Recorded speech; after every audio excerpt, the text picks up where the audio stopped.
is Edna Maduka. I'm still studying. I'm married. I've been a lot. I've experienced a lot of change. I'm not a good timekeeper.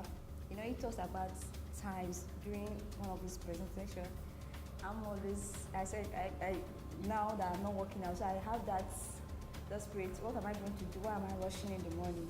Because before I go to bed, I do things, prepare my kid for school. And in the morning, the other one that's staying with me, to bet him and take him. Even sometimes I don't see him before you go to school. So, you know, the aspect of laziness, that has been my lifestyle. Let me just use that word, laziness. But I've now had the idea that as a leader, you have to be up and doing. As a leader, there's one of a word that he used. He said, Mr. Nani Sokore, he said, if you want to succeed in life, you have to be a timekeeper. So I look at it, even though that I'm not doing anything now, but I should start in the house, in the home. I should start somewhere, not really when I got a job, a secular job or any job, or I start doing something. I should start somewhere. I can start with my kids. I can start, you know, with anything at home. So that was one of the changes I've got through his TV presentation. Another thing that have changed, one of the part of his life that have changed my life too is to know the quality, some of the quality of a leader.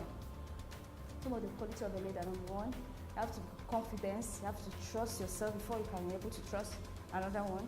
You have to have that self-respect, that self-confidence. That's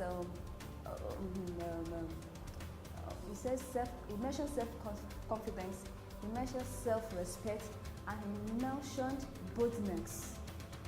So those things are one of the things that I was lacking there, which I've been able to build up through watching him on telly. And all this while that I've been watching, there's been a lot of changes in my life. The full ones that I mentioned, timekeeper, waking up early, not being lazy like before. But I do sometimes I still be on bed till 9. And before I was good in reading. I write poetry. But since then, I dropped. Even before since I got married, I'm not good in reading. I don't read like usual before. I don't write. If I use everything around me to make up a story, to make up a poem. So, but when I saw him, when he do talk, he say the only way you can grow is when you acquire knowledge from reading or learning from others. So those areas are the areas that personally have been affecting me for some years now. So I look at it, if my child cannot see me reading, how am I going to impart, how am I going to, make him to start to know the importance of reading? So, but now to go with the glory, I've started the habit of reading and the habit of keeping time, not being lazy, waking up early. And another thing, he talked about preparation, prepare ahead. That is only people that are prepared that gets the opportunity. If you don't prepare, that you miss the opportunity. So that's the areas that you have affected in life. Why I mention laziness, I choose laziness. I noticed that a lot of dreams have been killed. A lot of potential have been killed. Unless you wake up and discover, and the only thing that can make it to, acquire knowledge and be success is when you keep to time, and when you are when you manage your time. Another thing, when you as this time now, this like I'm still young. I look at myself, I'm still young. Him is older than me. If he can achieve that, I think I can achieve more than him. So that laziness has been one of my challenges. I look at it that it's only people that go to work early in the morning that have to wake up on time and start preparing. Throughout, sometimes I'll be at home in a day. If you come back, or if he comes around and asks me what have I achieved, I've not achieved. Either watching television, or be on one movie or the other, watching, I can tell you so many Sicilian films that I've watched during this period. So that is part of laziness. I remember the first day I watched him was the day we talked about success.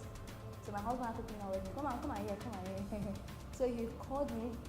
He was the one that woke me and said, "Do you want to be a big woman? You want to be?"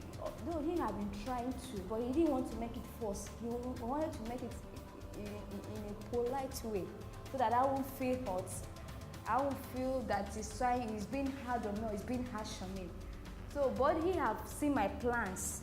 So when Mr. Lani Sokori was talking about success, he quickly ran into the room and woke me up. I said, "Come and listen." So from that day, I pick interest, sitting down. By that time, I will come up and sit down, unless there is no mix, like power stuff. I will like, the moment is that time, I will come up and sit down on my television and watch.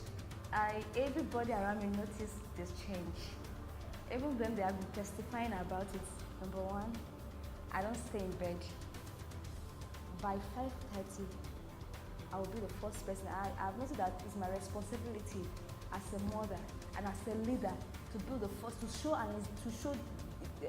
lead the step. So even the younger ones have copied from me. So I've made a roster, my time, and my reading life have changed too. I made the target. This book, I want to finish it before weekend, or I want to finish, if it's that big as I want to read so numbers of book before this month will end. So those things are the area. And my writing, I've picked it up too. I've started, where I'm coming from, the ones I couldn't achieve them. So I know that there is still time for me to do those things. So I started my writing skills too. I've discovered so many skills in my life, and everybody around me have been enjoying it. Even though the ones that couldn't say it, because of fear, how am I going to approach her? They will come to me. About three or four people have come to me and say, wow, these days you have changed. What is that already? I'll be answering questions. What is it? What is going on? So I just thank God that I didn't miss the opportunity that I had. Currently here in Nigeria, I'm doing distance learning. I'm studying though, distance learning. So then by November, I did traveling to Philippines to study human resources. That's towards the end of this year. Yeah. To study human resources management in Philippines. That's the Federal University of Philippines. Number one is to maintain it and develop more, to keep to my time and to keep to my targets.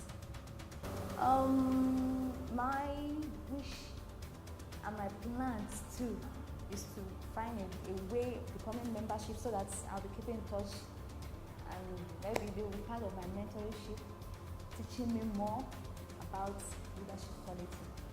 GOTNI, building outstanding leaders.